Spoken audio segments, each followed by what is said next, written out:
Hola, estamos en el programa Analizando y yo soy Georgina Vilés y estoy con Rodrigo García. El día de hoy en el programa Analizando tendremos al licenciado Adalberto Méndez, con quien estaremos charlando sobre la iniciativa de la Ley de Responsabilidad Empresarial y Debida Diligencia Corporativa presentada por el senador Germán Martínez. Acompáñenos.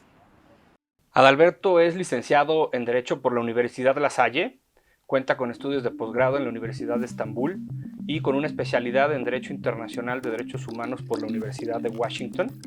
Actualmente funge como Human and Business Rights en la firma Exija Abogados y es asesor y redactor del tema del cual vamos a hablar hoy, de la Ley sobre Responsabilidad Empresarial y Debida Diligencia Corporativa.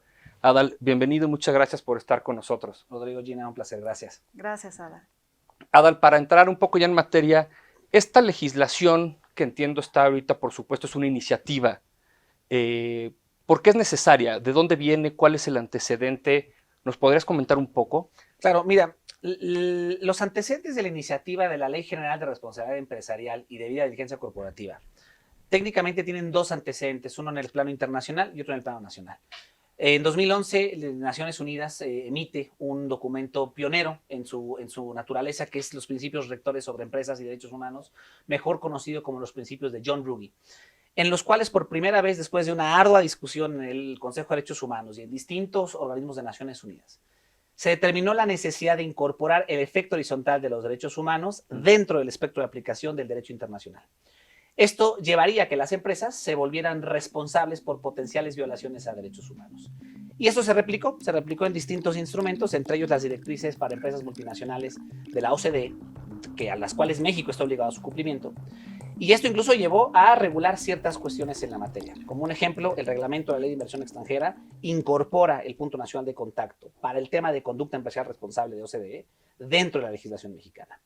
Y esto llevaría a que en 2016 el Grupo de Trabajo de Empresas y Derechos Humanos, un grupo de expertos a nivel internacional especializado en determinar este tema, llevaría a una visita a cabo a México. Y en 2016 saldría un pliego de recomendaciones sobre las violaciones a derechos humanos que existía por parte de las empresas.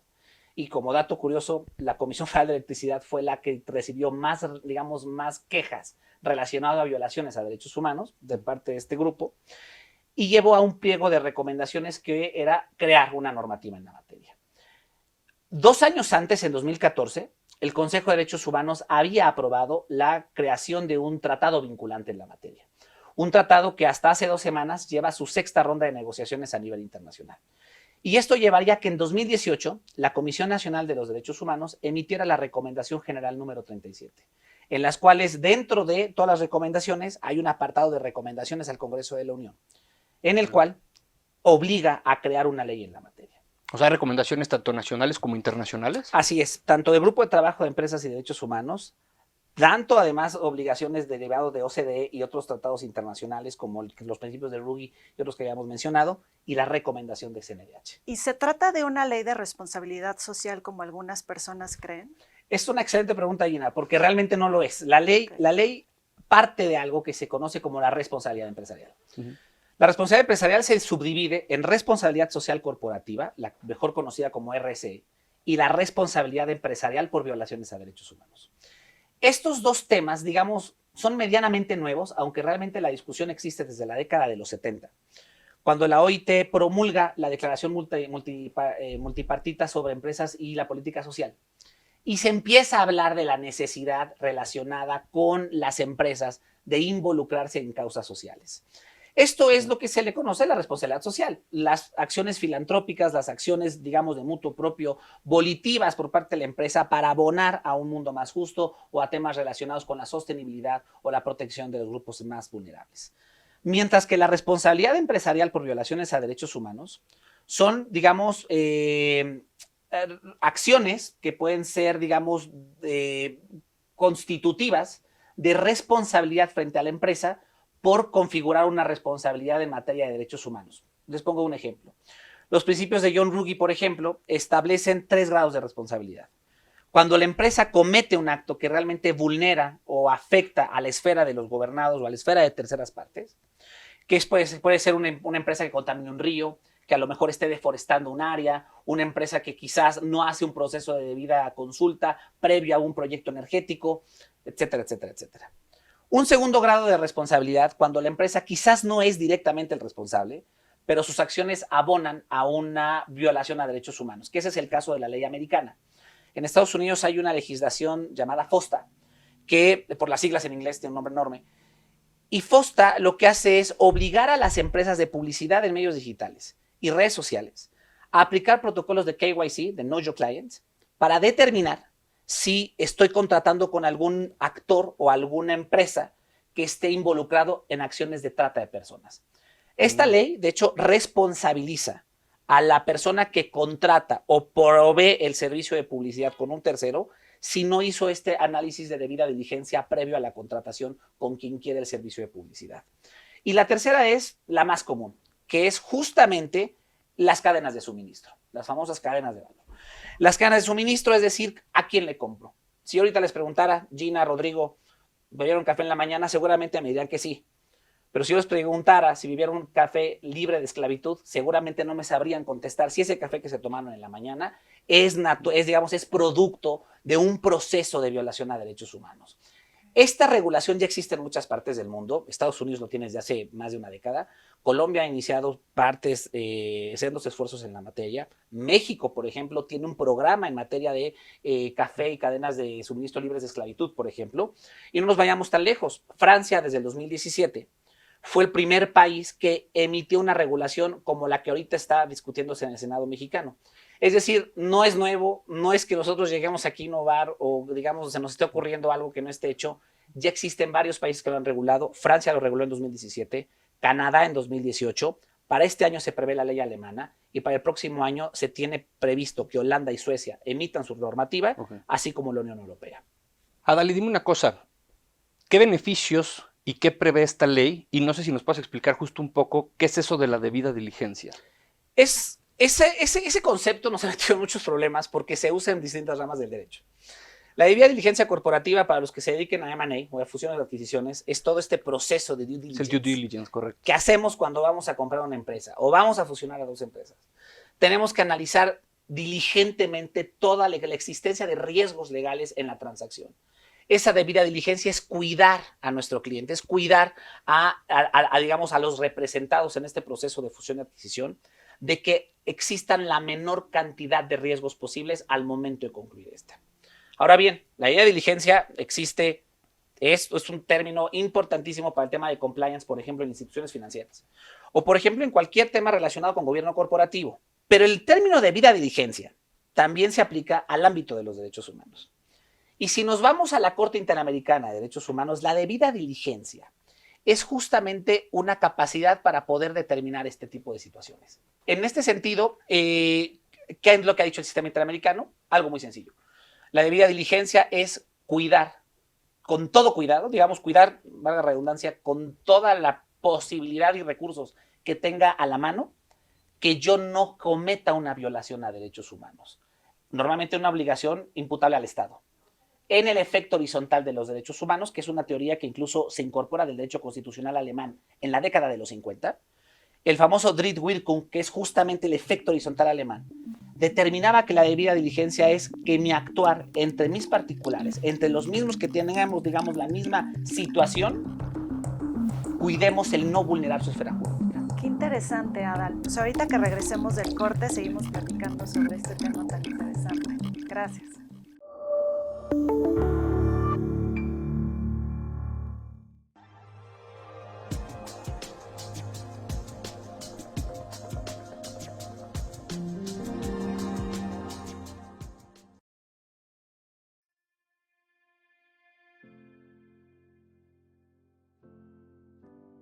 Este es un mensaje de la Barra Mexicana Colegio de Abogados para todas las personas de nuestro querido México, esperando compartir un sentimiento de aliento y esperanza ante los embates del coronavirus.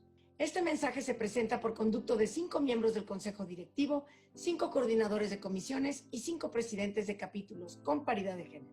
La emergencia sanitaria nos afecta ahora más que nunca y es por ello que te invitamos a fortalecer la unión, la tolerancia con tus seres queridos y con la sociedad en general. Erradiquemos la violencia en el hogar y procuremos una sana convivencia en casa. así como en las relaciones de trabajo. Hacemos votos para que la solidaridad y el altruismo surjan en los corazones de todos aquellos que tienen el privilegio de poder ayudar. Médicos, enfermeras y demás personal de salud cumplen con su deber de cuidarnos a pesar de los riesgos que ello implica. Correspondamos, por favor, a ese cuidado con respeto y agradecimiento que se merecen. Si bien la pandemia está agravando la situación económica del país, te invitamos a hacer un esfuerzo de civilidad, honestidad y sobre todo de buena fe para que podamos llevar a buen puerto los acuerdos que afectan nuestra capacidad de cumplimiento y que impactan la economía familiar. En la medida de lo posible, mantengamos las fuentes de trabajo y la mayor cantidad de trabajadores que requieren las familias. Como dice Jalil Gibran, por muy larga que sea la tormenta, el sol siempre vuelve a brillar. Mantengamos viva la esperanza y cumplamos con las medidas sanitarias para evitar contagios. Debemos dejar de lado nuestras diferencias y unirnos en torno a un mismo objetivo común: superar esta emergencia sanitaria. No permitamos que los discursos y las expresiones de odio o discriminación nos dividan. Ahora más que nunca, la solidaridad, la empatía y la honestidad nos deben fortalecer. México es un gran país, con un pueblo extraordinario que no se vence con las adversidades. El COVID-19 no nos vencerá, al contrario, nos fortalecerá si lo enfrentamos con humanismo. El pesimista se queja del viento. El optimista espera que cambie, pero el realista acomoda las velas. Adaptémonos a la nueva realidad. Ahora que debemos estar más tiempo en casa para no incrementar los riesgos de contagio, aprovechemos la oportunidad, nosotros los mayores, para ser los ejemplos a seguir por parte de los menores. No nos olvidemos de ser felices con lo más valioso que tenemos, el amor de nuestra familia y nuestros verdaderos amigos. Estamos seguros que saldremos adelante y deseamos que todos podamos sacar lo mejor de nuestra humanidad para el bien de nuestros seres queridos y la sociedad en general. Ánimo.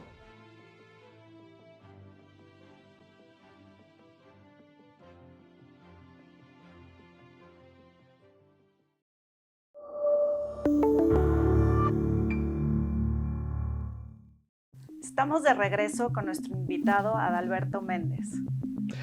Adal, entonces retomando un poco la pregunta, ¿qué beneficios tiene esta ley y qué prevé? Entiendo que tiene un objeto que es normar la conducta de las empresas, la conducta responsable, digamos. ¿Esto es correcto? ¿Nos podrías entonces decir cuáles son los beneficios y qué prevé esta iniciativa de ley? Básicamente la iniciativa de ley, se estructura en tres grandes rubros. Un mecanismo de identificación de la responsabilidad social empresarial y la responsabilidad empresarial por violaciones a derechos humanos. La creación de un registro anidado en la Secretaría de Economía sobre responsabilidad empresarial que busca justamente tener un mapeo general de la conducta empresarial en esta materia. Un apartado relacionado con sanciones, tanto administrativas como penales. Y finalmente, una manera de cómo llevar a cabo la solución de controversias sin necesidad de irse a un litigio. Es decir, incorpora un catálogo amplio en materia de mecanismos alternativos de solución de controversias. La ley evidentemente hace estas dos diferencias y empieza a atribuirle ciertas funciones a la Secretaría de Economía, tomando en cuenta que el punto nacional de contacto, que deriva de la normativa de la OCDE, obliga justamente a las empresas a, difundir todo este tema relacionado con la conducta empresarial responsable que está mandatada en las directrices multinacionales de la OCDE. Lo que hace la ley es ampliar al punto nacional de contacto, que debo hacer un comentario, hoy es una figura subaprovechada. En países como Colombia o Chile, el punto nacional de contacto realmente ha sido ampliamente utilizado incluso para dirimir conflictos en materia de empresas y derechos humanos. En México es una figura subutilizada, normada en el reglamento de la ley de inversión extranjera, pero que desafortunadamente se dedica nada más a hacer foros y a hacer pura difusión. La ley, o la iniciativa de ley más bien, busca ampliar o darle más juego o más substancia al punto nacional de contacto de economía. Y evidentemente dentro de las sanciones que existen, de las sanciones novedosas, hay algo que se sanciona la simulación de responsabilidad social, que es algo que difícilmente se encuentra en alguna legislación en América Latina. Solamente como un dato, en el año 2015 el Consejo de Europa discutió la posibilidad de que la simulación de responsabilidad social empresarial, lo que se le denomina como social washing o pink washing o green washing, pudiera ser equiparable a una práctica contraria a la competencia económica. O sea, es algo de súper avanzada. La ley no llega a ese extremo, pero sí sanciona la simulación.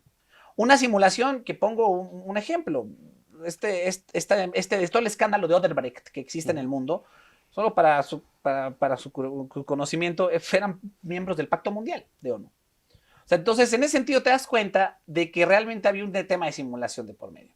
Entonces, realmente la ley lo que tiene es una amalgama de estándares internacionales que se tienen que aplicar a la normativa mexicana y que busca justamente implementarlo con lo que ya existe. Lo único que se crea realmente nuevo es el catálogo de responsabilidades y este nuevo registro que se le denomina Registro Nacional de Responsabilidad Empresarial, con el objetivo de poder también tener acceso público a las conductas de las empresas.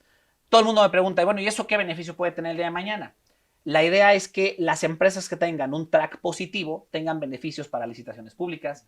La ley acompaña la iniciativa con una serie de incentivos económicos y fiscales para las empresas que cumplimenten.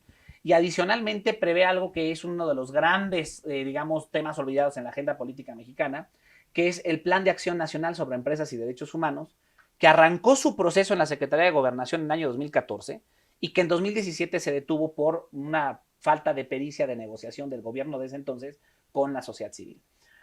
Este gobierno tampoco es que lo haya hecho también muy bien, no han ni siquiera retomado el tema y sigue estancado en la Secretaría de Gobernación. La ley ya prevé la regulación del Plan de Acción sobre Empresas y Derechos Humanos, que por cierto, de aprobarse y implementarse, obligaría a México a crear uno y sería el cuarto país de la región de América Latina en tenerlo. Ya lo hizo ya lo hizo Colombia, después le siguió Estados Unidos y después le siguió Chile.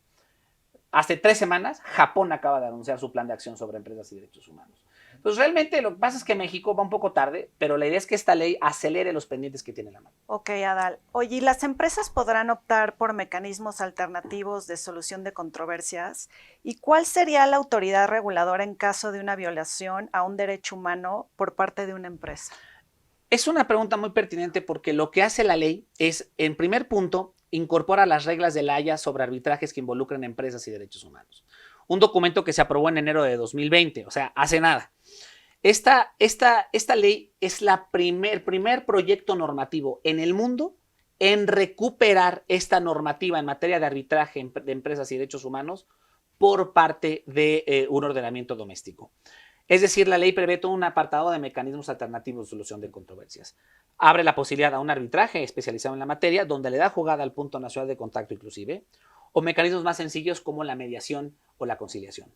En tal inteligencia que los mediadores privados certificados y los mediadores públicos puedan ser parte también de dirimir estas controversias. La ley sí prevé o sí, digamos, le da una fuerza a los mecanismos alternativos, buscan no judicializarlos.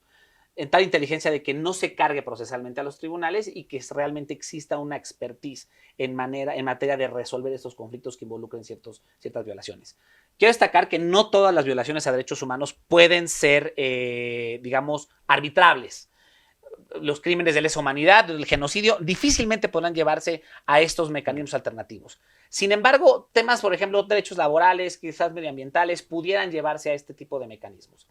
Y sobre el tema de la autoridad, quiero hacer un comentario antes de entrar a ese tema, que es algo olvidado del derecho constitucional mexicano. Cuando vamos a la escuela nos dicen que el artículo 25 de la Constitución es lo que norma la rectoría del Estado en materia económica, ¿no? Pero a todo el mundo se le olvida que el párrafo 4 prevé un disclosure tremendo, que difícilmente lo analizamos en las escuelas de derecho, pero sobre todo en el tema de derecho de empresa. Y es que el párrafo 4 determina que el sector público, privado y social, y así dice el texto constitucional, concurrirán con responsabilidad social en el desarrollo económico nacional. Esta reforma se hizo en 1983, fue impulsada por el entonces presidente Miguel de la Madrid Hurtado. Y el mandato constitucional del párrafo 4, el 25º, sí prevé o sí pudiera interpretarse como un requisito para la concurrencia en el desarrollo económico del país, como a la responsabilidad social. ¿Por qué lo menciono? Porque esta ley, incluso más que, digamos, cumplimentar las recomendaciones internacionales o de derechos humanos de la Comisión Nacional, tengamos una especie de vacatio legis desde hace 40 años que nadie había advertido.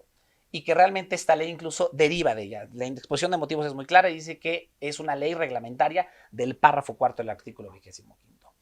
Esto me lleva a la pregunta que hace Gina. ¿Quién sería la autoridad? La autoridad sería, y eso es un poco el modelo que establece la ley. Economía prevé el registro, pero quien califica la existencia de un acto violatorio es la CNDH. Es decir, la CNDH, digamos, es como el filtro, dice, ¿existe o no una violación? Y eso pasa y se lo da a la Secretaría de Economía. La Secretaría de Economía hace justamente el dictamen de existencia de un acto violatorio o no. Y la imposición de las sanciones vendría por parte de la Secretaría de Economía. Además de que todo el tema relacionado con el Plan de Acción de Empresas y Derechos Humanos involucra a la Oficina de la Presidencia de la República, particularmente a la Oficina de la Agenda 2030, a la Comisión Nacional de los Derechos Humanos y a la Secretaría de Economía a establecer este tipo de directrices en la materia. La gran pregunta que me han hecho en otros foros, ¿por qué Economía y no la Secretaría del Trabajo? Porque en todo el mundo la experiencia ha sido los ministerios de Economía lo que lo regulan. Súper interesante. Pues vamos a un corte y regresamos con Adal.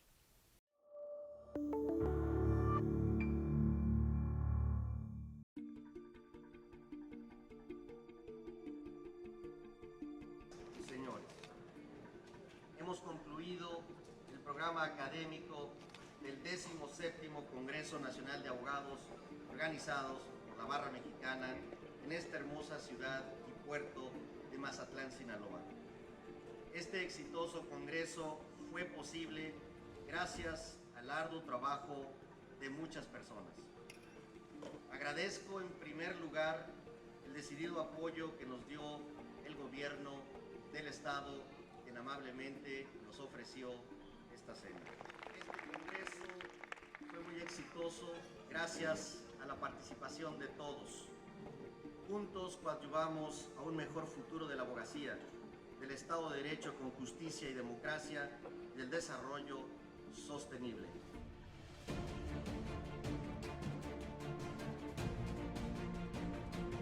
Aprende uno más afuera, Careto, con todas las vivencias.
Enhorabuena, bienvenidos y puro Sinaloa.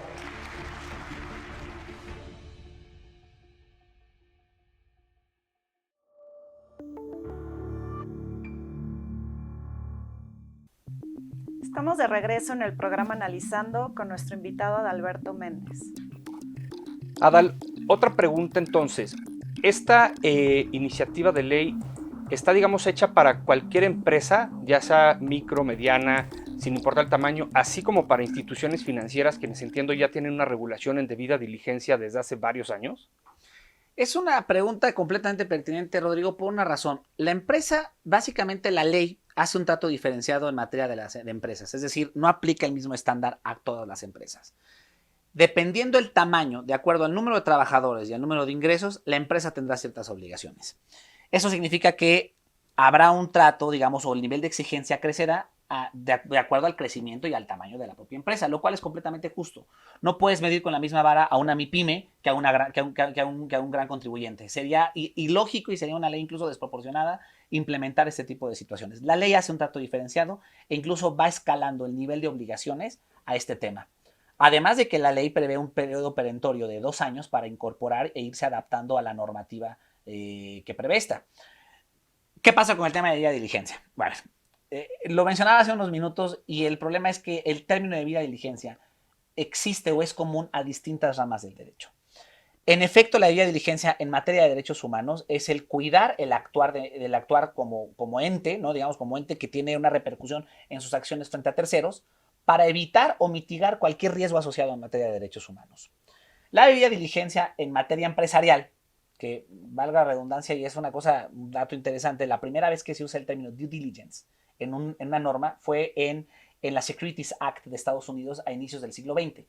Fue la primera vez que se usa el término de debida diligencia dentro de un orden normativo. Y claro, el due diligence corporativo, el due diligence de las empresas, digamos que a diferencia de la debida diligencia en materia de derechos humanos, la debida diligencia corporativa en materia de responsabilidad empresarial por violaciones a derechos humanos es una amalgama de las dos concepciones. Es decir, incorpora la perspectiva corporativa de la debida diligencia como auditar o evitar o mitigar riesgos, al mismo tiempo que le da la perspectiva de protección o, digamos, prevención de riesgos asociados a violaciones a derechos humanos. Por eso la ley, la iniciativa de ley establece un catálogo de actividades vulnerables, es decir, actividades donde pudiera la empresa estarse involucrando o pudiera tener el día de mañana una repercusión en materia de derechos humanos. Oye, Adal, ¿y qué actividades serían estas, por ejemplo? Son varias y muchas de estas actividades provienen, por ejemplo, temas de privacidad o datos personales, que hoy ya existe, digamos, una regulación en la materia, pero lo que busca es asociar estos riesgos en materia de violaciones a derechos humanos. Esto derivado en gran parte un poco de lo que ha hecho el sistema interamericano. Por ahí existe un precedente, Klaus Marcel Reyes contra Chile, un precedente de 2006, que justamente habla de la necesidad de ir hablando de la privacidad y del derecho a la privacidad y la protección a los datos personales y también del estándar de publicidad en materia de derechos humanos. Establece, por ejemplo, temas de carácter laboral, ¿no? Las violaciones a derechos humanos asociadas a violaciones a derechos laborales. Por ejemplo, y retomo un poco el caso, el Grupo de Trabajo de Empresas y Derechos Humanos determinó que el esquema de contratación de las personas que están en los dispendios de gasolina constituye una violación a derechos humanos porque técnicamente no tenían un salario fijo y vivían un poco con un esquema, digamos, relacionado con el tema de propinas o estímulos, digamos, eventuales para el desarrollo de las actividades de estas personas. Temas de carácter medioambiental, ¿no? Equiparar los riesgos de carácter ambiental a temas relacionados con derechos humanos. O, por ejemplo, irnos a temas, digamos, más complejos. Por ejemplo, algo que se acaba de regular, que sea incluso muy bueno luego hacer un programa sobre eso, el tema de la apropiación cultural en materia de propiedad intelectual. Es decir, ¿qué pasa cuando una de las grandes textileras agarra un modelo de una comunidad otomí y la comercializa como si fuera propia? Hoy ya está regulado, pues una reforma de hace un año, la apropiación cultural constituye técnicamente una violación a derechos humanos desde el 2008 en términos del Consejo de Derechos Humanos. Entonces, es un nuevo paradigma, Gina. Realmente, y sí lo quiero decir, la responsabilidad empresarial por violaciones a derechos humanos, si bien es cierto, no es nueva, sí representa un paradigma en el derecho de empresa y en el propio, digamos, desarrollo de los derechos humanos. Esto obligaría o necesariamente debe obligar a que las empresas, los profesionales de la empresa, y no solamente abogados y abogadas, cualquier involucrado en temas empresariales, empiece a hablar ya del tema relacionado a temas de empresas y derechos humanos. Pongo un ejemplo, y esto es un ejemplo de hace 2 días se acaba de anunciar el anuncio. Reino Unido acaba de anunciar que para 2025 estarán obligando a todas las empresas en materia de riesgos asociados a actividades ambientales, para que en 2050 se logre evitar la emisión de partículas de carbono por parte de la iniciativa privada. Estás hablando de que en 2025 Reino Unido obligará a que todas las empresas tengan este tipo de situaciones.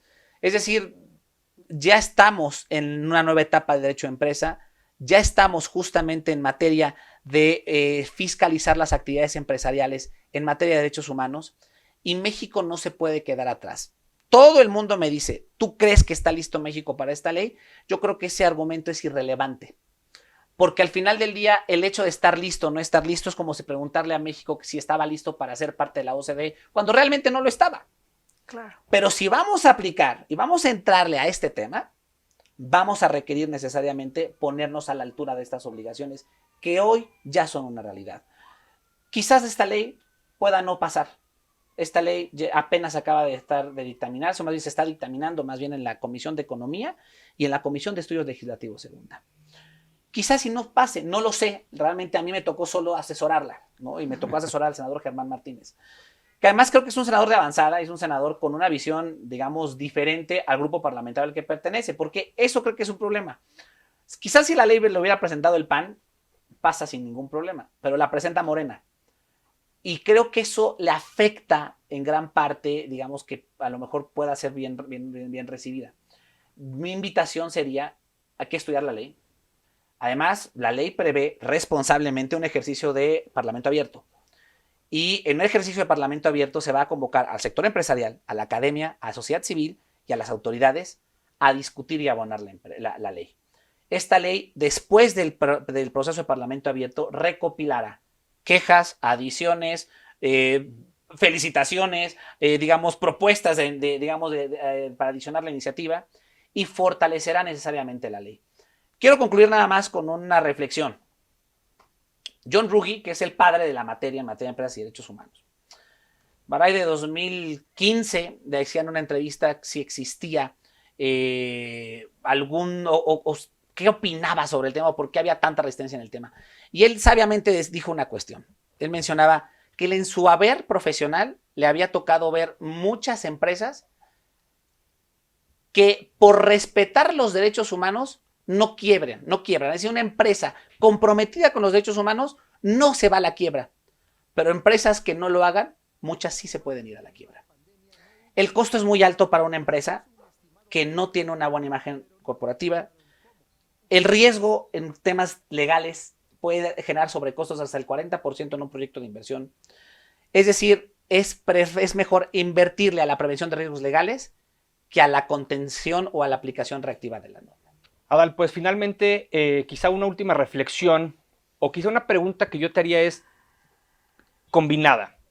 ¿Cómo afecta esta legislación a la población en general? Es decir, entiendo que es solo para empresas, pero para nosotros como ciudadanos tiene alguna implicación. Y dentro de una empresa, ¿quién es la autoridad, digamos, por así llamarlo, que va a regular esto dentro de o vigilar, pues, que no se viole algún derecho humano dentro de la organización? Mira, la iniciativa prevé una nueva obligación y es adentro de la empresa es crear una nueva figura como el ombudsman empresarial o un mecanismo de debida diligencia corporativa de acuerdo a los estándares internacionales.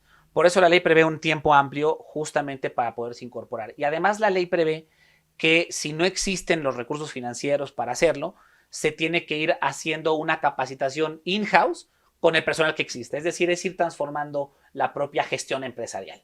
Entonces, la ley también prevé un tema de autocuidado, ¿no? Es una ley que incluso le apuesta a la autogestión de la empresa, a la autorregulación de la empresa. Y evidentemente esto va a tener un impacto necesariamente en temas de compliance. Va a ser un nuevo compliance, va a ser un compliance con perspectiva de derechos humanos. El control y cumplimiento asociado a riesgos o actividades vulnerables en materia de derechos humanos será, digamos, que el gran aporte, la gran transformación dentro de este nuevo rubro. Y por otra cuestión, mencionabas cómo impacta o cuál es el impacto que puede llegar a tener esta ley en México. Yo siempre tengo una máxima. Un país que respeta los derechos humanos siempre será un país seguro para la inversión. Yo simplemente le diría hoy en casa a los inversionistas, ¿quién se atrevería a poner un peso hoy en países con un cuestionable régimen jurídico, como pasa, por ejemplo, en Venezuela o en otros países como Filipinas, donde realmente ha habido, digamos, una alarma por la situación de los derechos humanos en ese país? Un país que le apuesta al respeto de los derechos humanos es un país siempre seguro para la inversión. Y esta ley abona eso. Habla de un país de avanzada, habla de un país que asume estándares internacionales, que asume un compromiso real, pero que además habla de negocios sostenibles. La forma de hacer negocio está cambiando. La forma de hacer, digamos, de derecho de empresa está cambiando. Y es necesario ir implementando este nuevo paradigma. Un paradigma que beneficia a todas y todos, que beneficia a las propias empresas y que también le apuesta a la prevención de riesgos y no a la contención. Es un nuevo paradigma del derecho de empresa. Es apostarle al management de los riesgos y evitar que la empresa incurra en ellos. Sin duda, un tema bastante novedoso, por lo menos en México. Como decía Gina, de verdad, muchas gracias por haber estado con nosotros en este programa. Material, también ya lo comentaba Gina, hay muchísimo. Nuevamente darle las gracias a ambos. Gina, muchas gracias. Gracias a ti, por un programa más. Gracias a Adal, muchísimas gracias. Los esperamos en el siguiente programa de Analizando.